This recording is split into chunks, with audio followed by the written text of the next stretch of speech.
Welcome to Medicine Redefined. I'm Dr. Altamash Raja. And I'm Dr. Darsh Shah. Let's put the health back in healthcare. If you're a high performer who wants a clear plan for longevity, performance, and staying active with fewer setbacks, I'm now seeing patients through my telemedicine practice refining health and performance. I'm opening a limited number of founding member spots at refininghealthrx.com. All right, let's jump in. Dr. Jade Wu, welcome back. Thanks so much for having me back. Exciting round 3 here, talking a lot about sleep and performance. Let's just cut right to the chase. Is sleep the ultimate performance enhancer? I think so. I know when you're a hammer, everything looks like a nail, but it would be hard to argue against that because sleep, it's like nutrition, it's like breathing air, it's like drinking water. It is just so crucial. It's a non-negotiable. And so, yes, I think if you get sleep right, everything else is easier to get right. So yeah, I will call it the ultimate performance enhancer. Yeah, it's a biological necessity, right? We've talked about this, I think, in one of our previous conversations. If it wasn't necessary, then evolution over the millions of years would have figured out how to phase it out. And we have talked about how, I guess, historically, we would be incredibly vulnerable. Technically, we're still pretty vulnerable when you're sleeping. And if it didn't make sense, it didn't have an incredible purpose, it wouldn't be necessary. Yet, people, particularly, I'll put all three of us, I would call the three of us high performers, or maybe you are a high performer, Darsh and I are aspiring to be high performers. No, you're doing great. I think people often see it as a cost to be paid for performance. And that conversation in terms of understanding its role in performance is building up over the last couple of years. But I still think, generally speaking, it's not well understood. Why is that the case? I think about these cultural moments that kind of bubble up to the surface and get a lot of media attention, like Elon Musk saying things like, oh, while my competitors are sleeping, I'm in beast mode, or whatever he calls it, hardcore mode. And so I think that just gives people this sense that I'm missing out if I'm sleeping, or I'm not performing at as hardcore as I should be. I'm falling behind. And I think that sense of FOMO is a really strong, not motivator is not the right word because it's not motivating towards anything good, but that FOMO is overriding people's deep-seated knowledge that they actually do need to sleep. Because anyone, if they were truly honest with themselves, knows that they need to sleep. Yeah, it's interesting that you say that. And I've heard that too. But I've also heard him on multiple interviews talk about how sleep is important. I haven't heard that. Okay. Yeah, Darsh will probably know this because I know, Darsh, you've read his biography, so maybe you know all about it. You want to chime in here? I haven't heard that. I'm actually not sure what his sleep preferences. I hope somebody call Musk and find out his sleep schedule.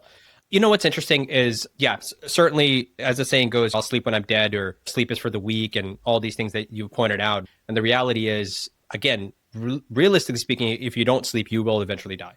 And you will be weaker if you don't sleep. And we know that physiologically speaking, cognitively speaking, a lot of things that we're going to talk about. But yeah, it's this really interesting phenomenon. But as I mentioned, I think it's exciting that we're starting to have more conversations. That's one of the reasons this is the third conversation we're having on this podcast.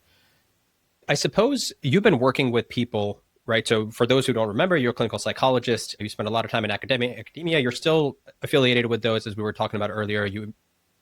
Safe to say, worked with hundreds, if not thousands of people at this point, right? Oh, One-on-one for sure. coaching clients. When it comes to high performers, all right, and we can talk about what that means exactly, how do you help them reframe their thought process that this is not a cost to be paid? This is not something that's in their way to get to point B, but rather this is how you will get to point B much faster and be better for it when you get there? Great question. When it comes to working with high performers, there's actually a double-edged sword.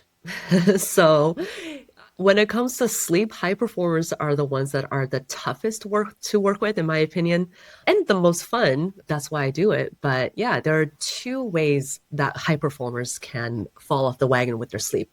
One, just like you said, they might be thinking sleep is costing me productivity. It's holding me back. I'm having this FOMO because of sleep. Or on the other extreme, I've also had a lot of high performers try too hard. These are the people who are tracking their sleep every day. They're analyzing their sleep data. They're doing cold plunges at 5 a.m. and they're taking all these supplements and doing these things to force more sleep to happen. They're trying to optimize really hard. So both of these extremes are not good for sleep. One, you're just totally neglecting something that is crucial for life and performance and well-being. And the other one is you're trying to force something that is not totally within your control. Either way, you're going to have a bad relationship with sleep, and that ends up turning into some sort of health problem, performance problem, functional problem. So for the folks who are neglecting sleep, I really draw the analogy with breathing air. Are you wasting time by breathing air? Like, you do have to put effort into breathing more, especially if you're working hard, right? You have to slow down to catch your breath sometimes. And that's not a weakness. That's not something that, is holding you back. It's something that allows you to be resilient for the long run. If you don't have oxygen in your body, you will die. If you don't sleep, you will die. Although I'll push back a tiny bit on what you said earlier about if you don't sleep, eventually you will die. That's true if you're like a prisoner of war and some external force is preventing sleep, right? But if you just are trying to pull all-nighters and work through sleepiness and tiredness and drinking coffee and whatnot, that's like trying to kill yourself by holding your breath. You can't do it. Your body will eventually rebel. Like, you cannot hold your breath until you die. Just like you cannot sleep deprive yourself until you die unless some other external force is doing it. Because sleep is such a foundational drive that you can't even prevent yourself from doing it, no matter how hard you tried. So that should tell us something, right? That it is so crucial, so non-negotiable, that how could it possibly be worth sacrificing for a little extra time when the quality of your work is so much better when you're actually well rested? Yeah, I love reframing it with respect to the most essential thing that it is we need for surviving. Mm-hmm. Now, all right, so let's just assume that somebody comes in. It's really easy. You tell them that, you're like, oh, you know what? You've sold me. I'm gonna change my processes, and we're gonna do this overhaul. Let's maybe take a step back and educate ourselves, Darsh and I, as well as the listener, in terms of how is it that sleep does even help a buffer against, you didn't mention this, but in terms of stress and burnout and cognitive fatigue, because you did say the quality of your work is going to suffer. So how is it that it helps enhance your cognitive abilities, your performance, and so you become more efficient, you become more resilient? What is the specific process that's happening that's allowing for that to happen? Yeah, so the short answer is we don't even know all the answers for how that happens. Sleep is still a pretty mysterious phenomenon. We're getting closer to understanding X, Y, and Z aspects of it, but it's like the final frontier of the brain. There's so much that happens during sleep that we don't understand. But what we do know is, for one, during sleep, your body is able to physically repair damage. If you're an athlete, or if you're just a normal couch potato like me, if you have any sort of illness or injury, or you're working out and you're trying to build muscle, basically that's body tissue breaking down. And then during deep sleep, your brain is releasing growth hormone, repairing tissue, boosting your immune system to allow the physical mechanics of your body to work. Now, if you're physically ill or injured or have high levels of inflammation, you guys know this much better than I do. But if you're physically unwell, you're cognitively not doing your best work either, right? So that's just basic level 101, just physical repair of body tissue. And then, of course, there's memory consolidation. So much of our creativity comes actually from our memory, because creativity is really just taking stuff that already exists, recombining it or repurposing it in a novel way that is helpful. So when we're being creative, we're almost never pulling something out of thin air. We're taking the vast knowledge and expertise that we've accumulated, and we're recombining and drawing new connections and drawing long distance connections between different parts of our brain to come up with something new and useful. Now, that only works if you remember a lot of stuff, if that long-term storage is holding true, if short-term storage is constantly getting renewed and passed on to long-term storage, if your brain is getting rid of stuff that's unuseful, that's also a really important part of learning and memory. And also, you need to be able to retrieve those memories. Just because all that stuff is in there doesn't mean you can go through the files and find it easily, right? So sleep helps you with all four of those processes. in order to give you the building blocks for innovation, for creativity. And then, of course, there's emotion regulation. So that's the third kind of big bucket. There's the physical healing, there's the cognitive memory, processing, executive function. Didn't even scratch much of the surface on the cognitive bucket yet, but want to make sure I highlight the emotional bucket because that's so underrated.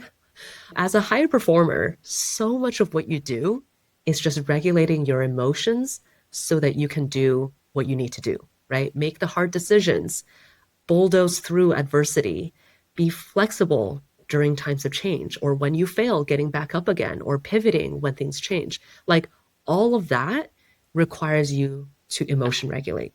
And when we don't sleep well, we do not emotion regulate. Just like the 3-year-old who didn't get a nap is like throwing a tantrum on the floor in the grocery store. That's basically us, but we're just big 2-year-olds when we don't sleep enough because our emotions bubble up faster, they get more intense quicker, and we're less able to bring it down into a manageable level when we don't sleep well. And that's because during REM sleep, the brain is literally sorting through our emotions, dissipating the emotional intensity built up that we've experienced throughout the day. And it's sorting through different memories and experiences and tagging some emotions as important, discarding others as unimportant. So you're not overwhelmed and overloaded with every emotion you felt during the day. So that when you start the next day, you have a relatively clean slate and you're ready to face the new day. So anyway, physical, cognitive, emotional, those are the 3 buckets that your brain is working hard on while you sleep. And all of those are crucial for functioning. Wow. So much to follow up on here. Quick, one question though. In states of illness, do we have a sense that when the body is going through physiological repair, whether it's like an actual physical injury or maybe somebody has an infectious process they're fighting, do we know if they spend more time in stage 3 sleep where you're getting more? Is that true? They do. Yeah. That's why one of the sort of biggest bangs for your buck, or like the easiest way to boost your deep sleep is just to do strength training. Because strength training is basically you're breaking down your muscle fibers so they can build back up like bigger and stronger. Is that basically, you guys know better than I do, but yeah, by my understanding, that's what is happening. Interesting. Yeah. I'd really be curious to see if this all exercise or is just strength training. It's specifically strength training. Interesting. That makes sense. Yeah, it depends on your baseline. If you're a complete couch potato and you just don't do any exercise, then any exercise is going to be better than nothing. Walking, cardio, like dancing, rowing, all great. Like no exercise is going to be bad for sleep. But if you're like a moderately active-ish person, running a 5K probably won't do too much for your sleep. Whereas if you do a really good lifting session at the gym, that'll probably knock you out. Yeah, I imagine, as you talked about the growth hormone response, that has something to do with it. You're going to have a more amplified growth hormone response when you are strength training or doing any type of resistance training. That's right. As opposed to aerobic zone 2 training. Yeah, I'm thinking about so many different things, right? So if you want to make a web and you just have just the scatter plot all the way around, unless you go to sleep and you have all the data points, you're never going to make those connections like you talked about. Or the files. You've accumulated all the files, but to be able to help them organize them in a nice filing cabinet, like you mentioned, is really important. So it's so funny that we're having this conversation about emotional regulation, because not too long ago, I was talking to my trainees where I had to emphasize the importance of when things seem hectic. And I work in an outpatient setting now. And so this is well known when you're in the hospital and you walk into a code blue situation. It's pandemonium, it's chaos. You as a leader are responsible to take a step and sometimes take a step back, because the instinct is, and people who watch these ER shows, the instinct is you come in and it's a code blue situation, it's life and death. You got to jump in, right? You can't just sit there and pause. But sometimes that pause and not doing anything, right? Being very still and just processing is so important. And then you can take action, especially when you are the leader and people are looking at you for action now. And so I remember saying to some of the people I were working with, hey, that's important in the outpatient setting too, because you're going to walk in, a patient might come in and they've seen 7 or 8 doctors before, and you are their very last stop. They'll tell you this, be like, you are my last hope, doc. They expect me to be Dr. House. I'm not Dr. House. And they'll say, look, here's the situation. Other family members are in there, and you just have to take a step back and not bias, like just say, hey, what are we missing here? I'm not necessarily smarter than all these other doctors. If the patient jumping down at you, your family jumping down at you, what are the answers? Don't tell me it's not going to be this. Don't tell me it's psychosomatic. And you just have to regulate yourself a little bit better, take a big step back and be able to move forward. Yet we deprive residents, we deprive attendings, we deprive healthcare workers when they're asleep, and we expect them to be in these life and death situations to be regulated, to make really good life and death decisions. Yeah. And it's such an interesting thing that, I don't really know when we're going to tell that. Darsh, it seemed like you wanted to jump in there. Oh, no. Yeah, I totally agree with you. Just following up on that question is thinking about, I guess for me too, I'm interested in how you think about these high performers. And you mentioned optimization, right? And initially, Brian Johnson came straight to mind. Don't die. And he said he had a 100% sleep score for the last 6 months. So he's somebody, I guess, he's probably not one of the worried well. He's not somebody who's actually anxious about getting that sleep score. He's just living life so optimized that he's able to just achieve that sleep score. For me personally, I found that if I add a little bit more of something that I have an incentive for, so I started playing tennis a lot more, started doing matches, started actually having something where, okay, now my nutrition matters, my sleep matters, my overall health matters for those things. Do you ever think about, oftentimes, as Altamar said, we can go towards the sleep hygiene route. Do you ever think about, or I'm sure you do, but can you take us through at least how you think about maybe the day-to-day activities, the work, the things during the daytime that these high performers do that will then correlate to getting better sleep? If that makes Absolutely. Sense. Yes, that totally makes sense. And I'm glad you asked about the daytime stuff, because usually people come to me wondering, what should I do at 3 a.m. when I wake up and I can't get back to sleep? I'm like, that's already too late to be asking that question at 3 a.m. because what's really affecting your 3 a.m. wake up is probably more likely what you did earlier that day and what you did during the day for the past month, past year. So I actually focus mostly on daytime stuff with my clients, especially the high performers. So that means getting light exposure. That's number one. And this is something that a lot of my high performers don't get enough of because they're white collar workers. Maybe they work their way up to that beautiful bright corner office, so they get a little bit more light exposure. But a lot of them don't really, they kind of live in a cave all day long. So they're not getting that much broad spectrum sunlight, and they're getting too much light in the evening. So they're answering emails like right before bedtime, they're on their phone, they have their Kindle on the brightest setting, whatever it may be. So not only are their days dim, their evenings are bright. So that basically sets their circadian clock up for confusion. If your circadian clock barely knows when it's day versus night, then how is it supposed to give you clear signals for when to sleep? Not just when to sleep, but how deep your sleep gets, how consolidated your sleep is. So strategic timing of light exposure, that's like number one and super underrated. And then of course there's movements.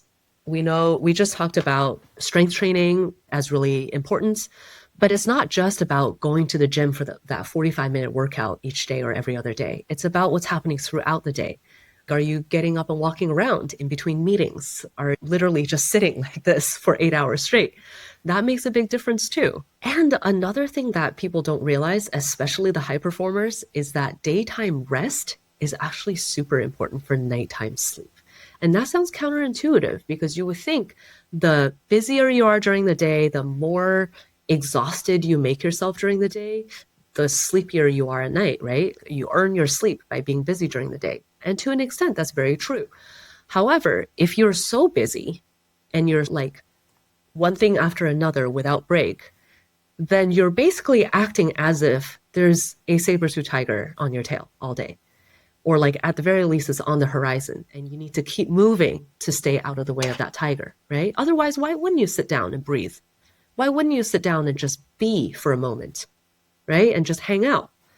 So if you're sending body that message that there's a tiger, of course it's not going to let you sleep at night. That would be completely ridiculous. Like we all evolved this process so that we didn't all die at night while we were sleeping. So it's a very strong evolutionary drive that if we feel too on edge like physiologically aroused, cognitively aroused without a break, then we're not going to sleep well at night.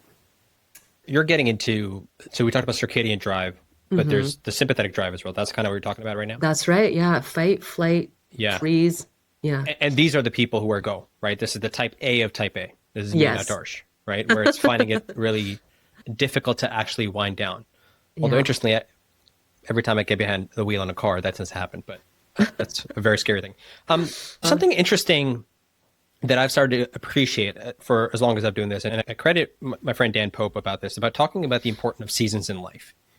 So I think we're all in the same ballpark. Both you and I have young kids. There's this idea that there are just some times in life where you just have to work your butt off. If you have a newborn, this is not the time to get, although you'll argue that you certainly can improve your sleep quality in the perinatal period. And we talked about that last time, but this might not be the time where you're getting your 8 to 9 hours, good quality, uninterrupted sleep. It's just not going to happen. Right. Where it might be a deadline approaching work, when you're studying for your board examinations, when you're maybe, hustling and starting a new business, maybe you made that change like you did in terms of moving. So high stress seasons, project deadlines, traveling, moonlighting, if you need to for some additional money as a physician.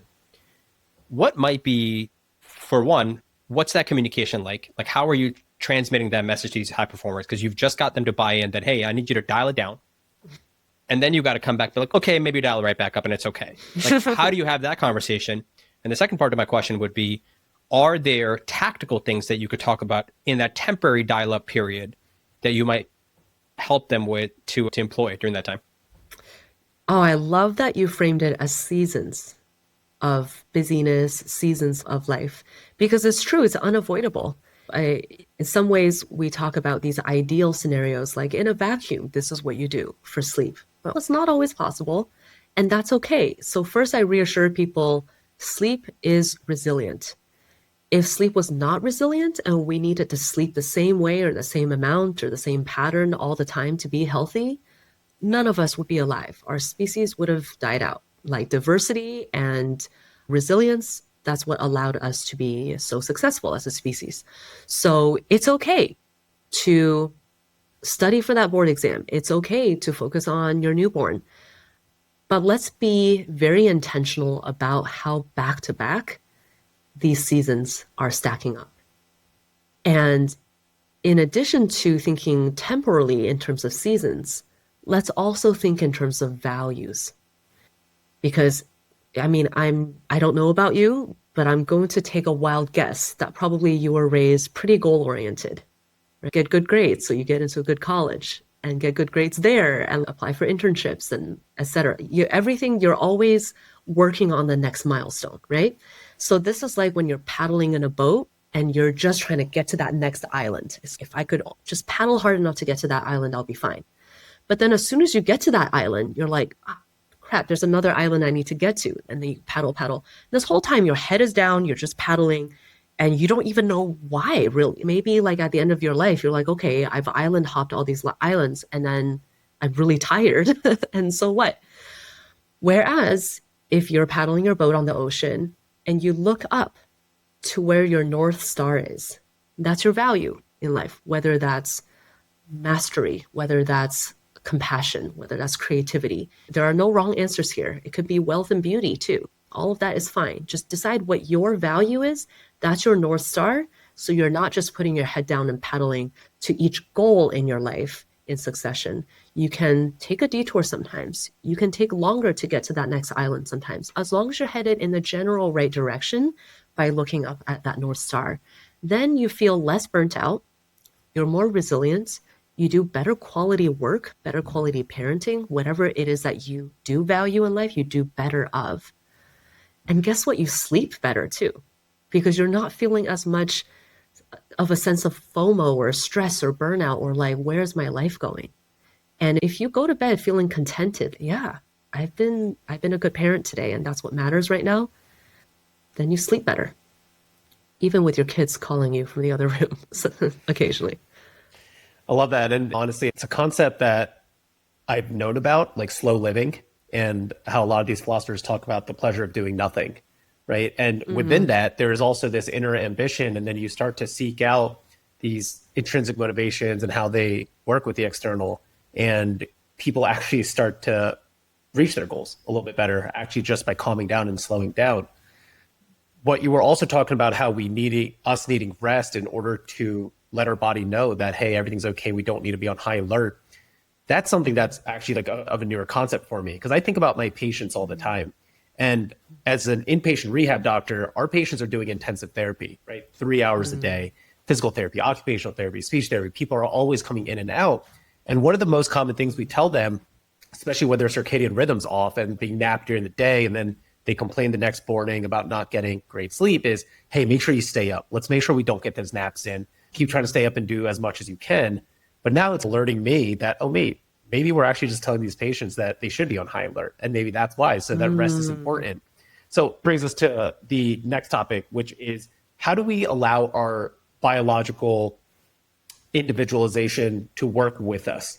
So you did mention morning light, but when we talk about chronotypes, and obviously I know when we're talking about high performers in this topic, we're talking about adults, and I know there's variation between toddlers and teenagers and as become adults. How do you assess people's biological differences, and how do you help them to be more attuned to it? Yes, I love that question, because so often people are coming to me for the perfect formula for sleep. And that depends on who you are. And we need to figure out what your perfect is for this particular moment in life. And so the easiest and lowest tech way to figure out your chronotype is just to ask yourself, if I were on vacation for a whole month straight with no obligations at any time of day in particular, no one to judge me, including myself, when would I naturally sleep and when would I naturally wake up? And usually people have a pretty good idea of like ballpark. At least they know, yeah, it's going to be later than I usually do, or it's going to be about the same as I usually do. And so then you start to get a sense of, are they circadian misaligned? Another complementary low-tech method is to look at their sleep timing on weekdays versus weekends, or days on versus days off. Do they take the advantage of weekends to sleep in by a lot? If yes, then they probably have a later chronotype than what their lifestyle allows. So the body, I always just default to this. The body is very wise. Your brain knows exactly what you need. You just got to let it tell you. So there's no fancy equipment that's going to tell you better than your brain can in terms of chronotype and how much sleep you need. Just need to listen.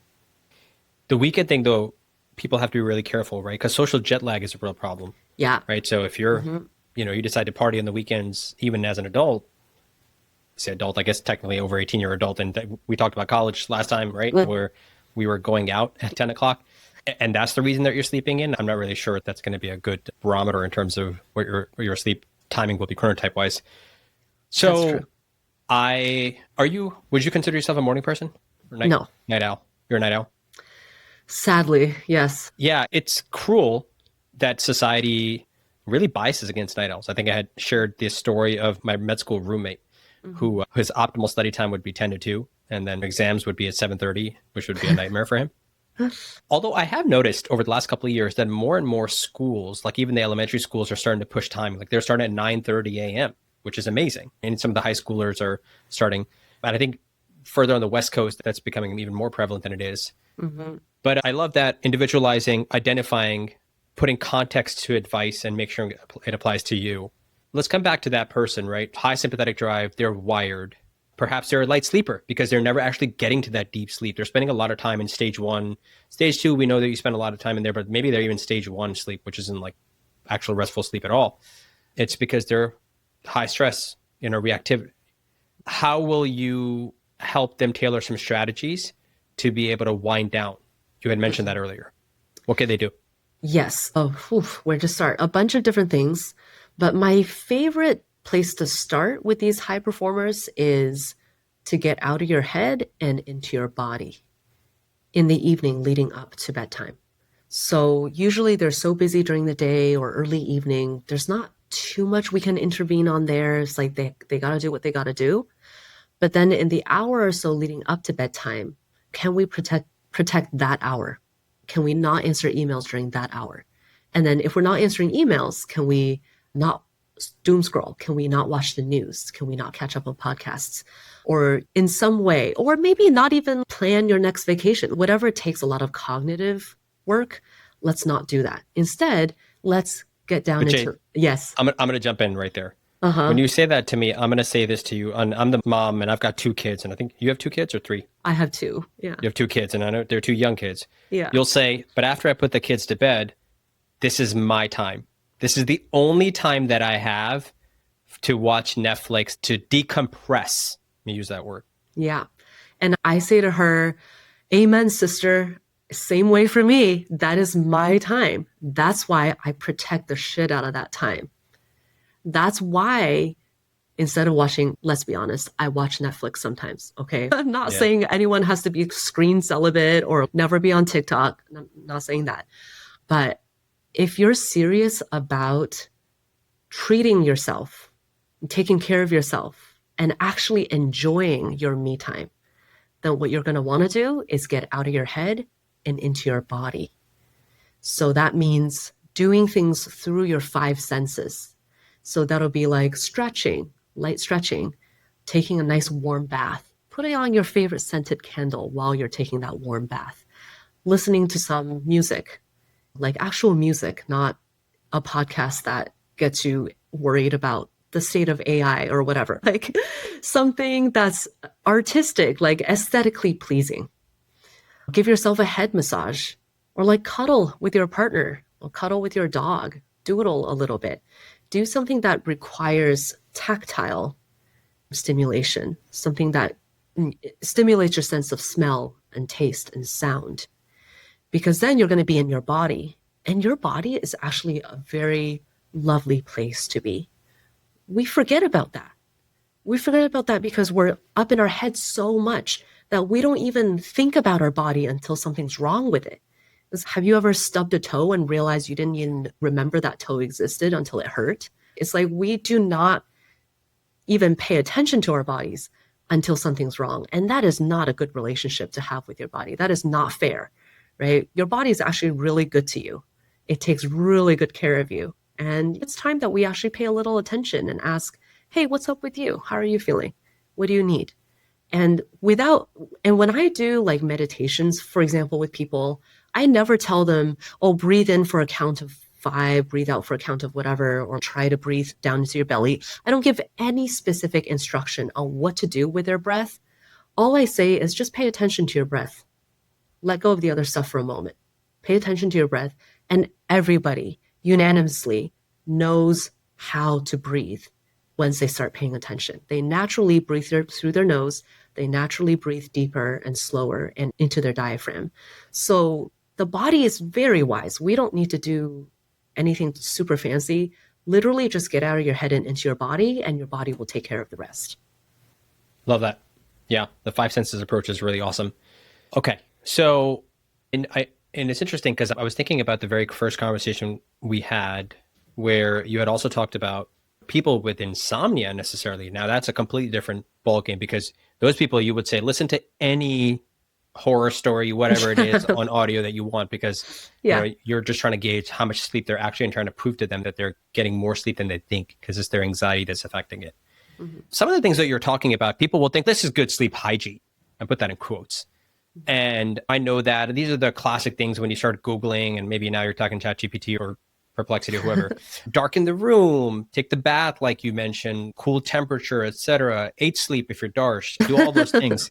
So they're familiar. And of course, the high performers are going to be, I'll say they're probably going to be optimizers as well. They're going to recognize, and this person who's been talking to you has recognized that this is important. Their schedules can be disrupted, whether it's because they're a parent, whether it's because they're traveling. And maybe they do struggle winding down, and maybe they think they have sleep onset insomnia, because the idea is that when you have difficulty because of anxiety to sleep, you have a hard time sleeping, and it's this vicious cycle. And now that you have a hard time sleeping, you're getting stressed out about the fact that you're not getting good quality sleep and you're not going to be your best version tomorrow or next week and so on and so forth. How do you challenge that beast? What guardrails do you help these people put in so that they don't start over optimizing? They don't start chasing hacks. One thing that comes to mind, because I think earlier in the conversation you mentioned daytime like rest is important. And I'm thinking about Huberman. He talks about non-sleep deep rest a lot. I'd be curious to get your thoughts on that. And protocols like that is, oh, now I got to do NSDR 15 minutes. I don't even know how to do it actually, but whatever it is. What are your thoughts there? First of all, non-sleep deep rest is just meditation. Okay. It's just mindfulness. It's just I don't know, like a Western repackaging or something of that. So I agree with it because mindfulness is great and NSDR is mindfulness. And okay, so if we're going to call this sleep hygiene, I think what we need to do is also talk about the intentionality behind the activities of sleep hygiene, because it's not just the motions of what you do, it's why you're doing it and what your intention is with doing it. For example, if someone is meditating because it's just a good practice for them, they find that it's relaxing and they enjoy it and they feel very grounded in their body and they like it, great, that'll probably help them sleep. If someone is meditating to fall asleep, like to knock themselves out, that's probably just going to make it worse and they're not going to fall asleep. So same activity, two different intentions, two different outcomes. So when it comes to sleep hygiene, it's not just about a checklist of things that you do or don't do, or a list of gadgets you use or don't use. It's about how you're approaching sleep overall. Are you approaching it rigidly or flexibly? If you're approaching it rigidly and saying, if I'm optimizing, I'm going to do it 100% perfect all the time, and it has to be exactly like this, that's a bad recipe because nobody's sleep is exactly the same from night to night, week to week, year to year, because your body is doing different things day to day, month to month, year to year. So it's going to need different things. So if you're rigid, you're going to be the oak that snaps in the storm. If you're flexible, you're going to be the bamboo that bends and then bounces back. So flexibility is really important when it comes to implementing any sort of system or sleep hygiene routine. And it's also about how you're approaching sleep, almost like philosophically, I think.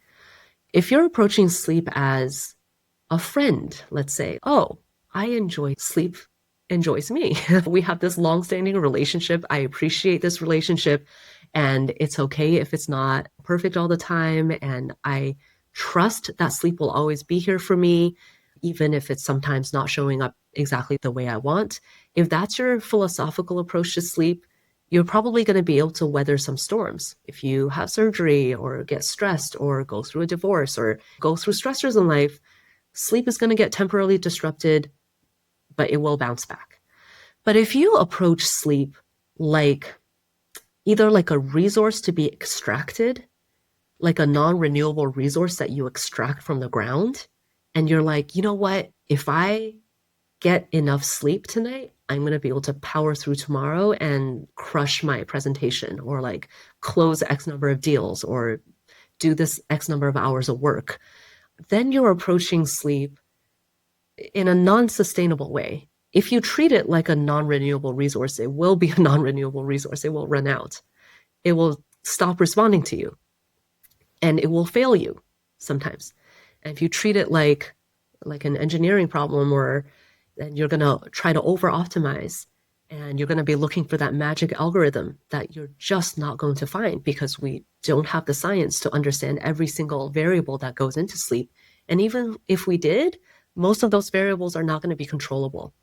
So if you approach it as an engineering problem, that's also probably not going to work. Approach sleep like a friend. And probably the wisdom of your brain and body will allow you to respond to disruptions and stressors. And your relationship with sleep will survive and thrive in the long run. Talking about the long run, do you find, and I'm not sure if you worked with retirees that were once high performers, but I do. A concept that I've been thinking a lot more about lately too is the monster we create and what that monster becomes later on in life. So for example, if you're someone who is very type A, just cares about grinding, making money for an eventual future where you don't think that's going to happen, sorry, but you've already created that person. The future is just a series of present events that happen and that you carry that person into that future. Do you find the same with sleep, where obviously people say, I'll sleep when I die, I'll sleep when I retire? Are they still having that poor relationship? How do you see that? Yeah. Oh, yeah. I'm so glad you brought that up because one of the most common inflection points for insomnia and other sleep problems to develop is retirement.